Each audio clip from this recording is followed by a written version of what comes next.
This is the first story I wrote and shared with our artist ministry group. Treading Water. Once there was a child. She was taken far out to sea. Her legs were bound together and she was thrown overboard. She couldn't swim, and all she could do to survive was tread water.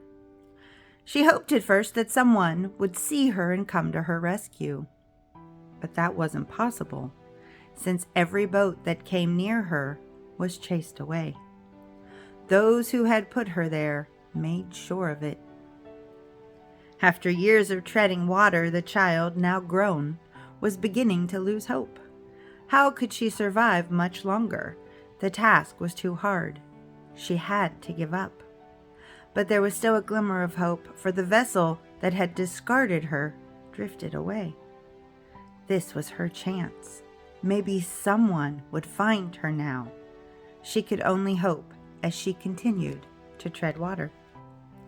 The first vessel that passed her way was very large. Surely someone on that ship would see her and come to her rescue.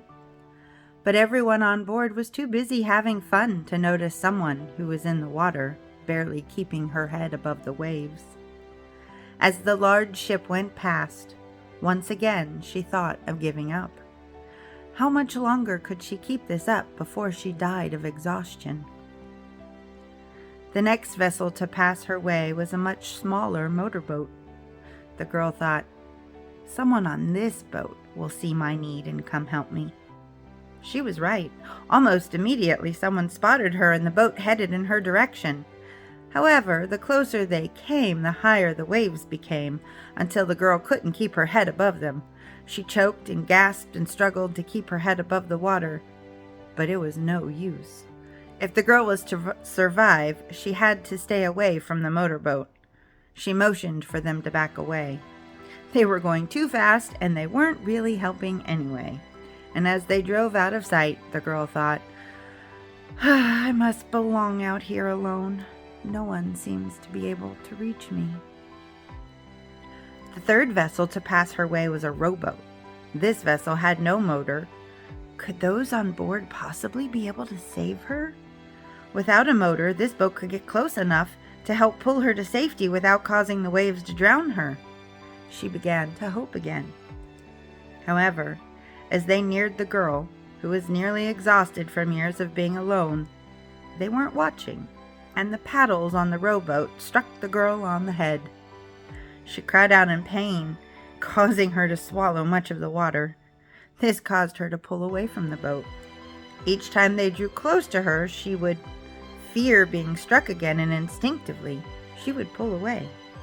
Those on the rowboat became impatient and eventually gave up and left her, treading water again. The last vessel to pass her way was a sailboat. The girl noticed that there was no motor and no paddles, so she decided she would trust these people. At last, her prayers would be answered, and as the sailboat came alongside of her, she was relieved to find people who could finally help her. She was so tired and she just couldn't imagine lasting much longer on her own.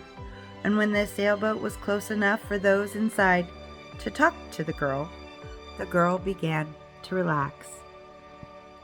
To the girl's dismay, those on board didn't offer to help her on the boat. Instead, they stood there calling out to her, "Come on, climb aboard, and hang on. Get out of that water. Don't you realize you could get out of there if you would just help yourself?" The girl began to cry.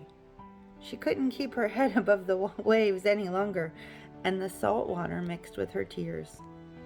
How could she reach up and grab hold of the ropes? She didn't have the strength to pull herself out of the water. Why wouldn't they help her? She assumed they thought she deserved to be there too. So she let the sailboat pass by her too. After a while, whenever she saw any boat, it made her nervous. The people on the boats never helped her. They only made her feel worse.